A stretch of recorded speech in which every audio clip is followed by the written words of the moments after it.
মঞ্চে উপস্থিত গোলাপগঞ্জ পৌর বিএনপির সাংগঠনিক সম্পাদক জনাব দুলাল আহমদ, উপস্থিত কিশোরগঞ্জের উপজেলার সেক্রেটারি জনাব জাহাঙ্গীর চৌধুরী, উপস্থিত সুফিয়ান খান এবং আমার পাশে উপস্থিত শরীফগঞ্জ ইউনিয়ন বিএনপি অঙ্গ সংগঠনের নেতৃবৃন্দ, আমার সামনে সমাবেত শরীফগঞ্জ এলাকাবাসী, আসসালামু আলাইকুম ওয়া রাহমাতুল্লাহি ওয়া বারাকাতুহু।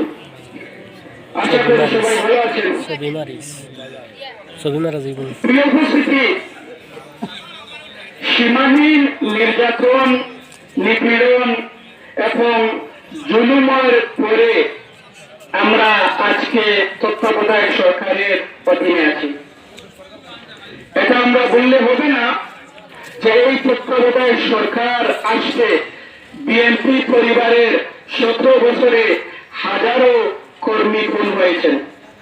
এটা আমরা বললে হবে না এই তত্ত্বাবধায়ক সরকার আসছে বিএনপি পরিবারের ইলিয়াস আলী সাহেব, ইফতেখার আহমদ দিনারের মতো শত শত কর্মী গুম হয়েছেন।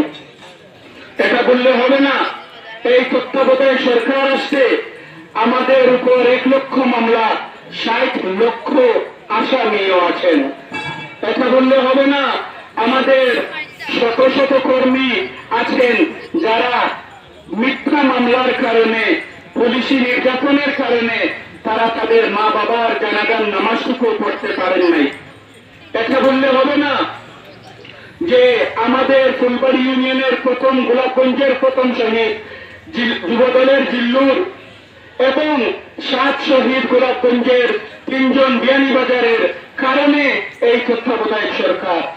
তাই আমি তাদেরকে বলতে চাই, আপনাদের উপরের যে দায়িত্ব সেটা কিন্তু অনেক বড়। আমি কিন্তু দেখতেছি আপনারা এই দায়িত্ব পালন করতে হিমশিম খাচ্ছেন, কারণ আপনারা 5 মাস হয়ে গেছে, 5 মাস অতিবাহিত হয়ে গেছে, কিন্তু এখনো আপনারা বাংলাদেশের ইতিহাসের সর্বশ্রেষ্ঠ জঘন্য যে মার্ডারগুলি হয়েছে 57 জন আর্মি অফিসারের, সেই মামলা নিয়ে আপনারা এখনো কিছু করতে পারেন নাই। আপনারা এখনো সাগর রুনি হত্যার মামলার কিছু করতে পারেন নাই। আপনারা এখনো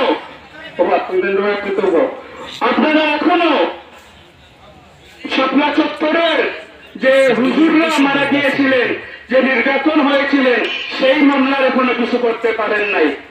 আপনারা সংস্কার খেলতেছেন, কিন্তু এখনো আমাদের মানুষ এবং আমরা আপনাদের কোন সংস্কার দেখি নাই। তাই আমি আপনাদেরকে এটা বলবো যে দয়া করে এই সংস্কার খেলা বাদ দিয়ে আপনাদের উপর যে দায়িত্ব আছে, এদেশে একটা নিরপেক্ষ নির্বাচনের প্রেক্ষাপট তৈরি করা, এদেশে একজন ইলেকশন কমিশনার নিয়োগ করা, যে ইলেকশন কমিশনারের মাধ্যমে আপনারা, আমরা, এদেশের আম জনতা তাদের ভোটটা দিতে পারে। আপনারা এই দায়িত্বটা পালন করেন। তার মাধ্যমে আমাদের বাংলাদেশের মানুষ এটা দেখবে যে ওনারা কি রকমের সংস্কার চান এবং কাদের দিয়ে সংস্কার করবেন। এটাই হলো আপনাদের মূল দায়িত্ব। বাকি সবকিছু আপনারা পারবেন না, কারণ এখনো অক্টোপাসের মতো আপনাদের চারিদিকে আওয়ামী লীগ এবং আওয়ামী লীগের ভূত ঘিরে রাখছে। আপনাদের প্রশাসন, আর্মি, আপনাদের বাকি সবাই কিন্তু আওয়ামী লীগের সবকে রেখে আপনারা কিসের সংস্কার?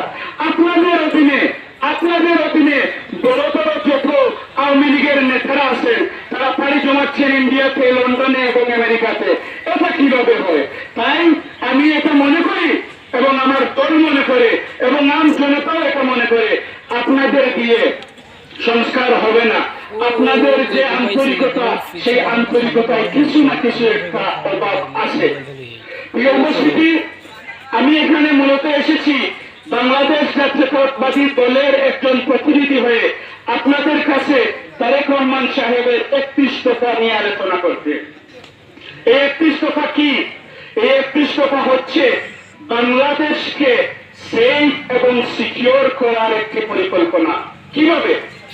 উনি বারবার 2 মেয়াদ পরে একজন প্রাইম মিনিস্টার হতে পারবেন না, এটা তারেক রহমান সাহেব বলতেছেন। আমরা যে মসনদ নিয়ে যে হোলি খেলা খেলি রক্তের, এই হোলি খেলা বন্ধ হয়ে যাবে যদি মসনদে যাওয়ার যে সীমিত আকার সেটা যদি সীমিত হয়ে যায়, তাহলে আর আমাদের এই হোলি খেলা কয়েকদিন পরে পরে হবে না। উনি এটা বলতেছেন যে একজন মানুষ একজন পরপর দুইবার প্রাইম মিনিস্টার হতে পারবেন না। এটা বিএনপি আগামীতে সরকার গেলে এই পদক্ষেপটা গ্রহণ করবে। উনি কি বলছেন ওনার 31 দফায়?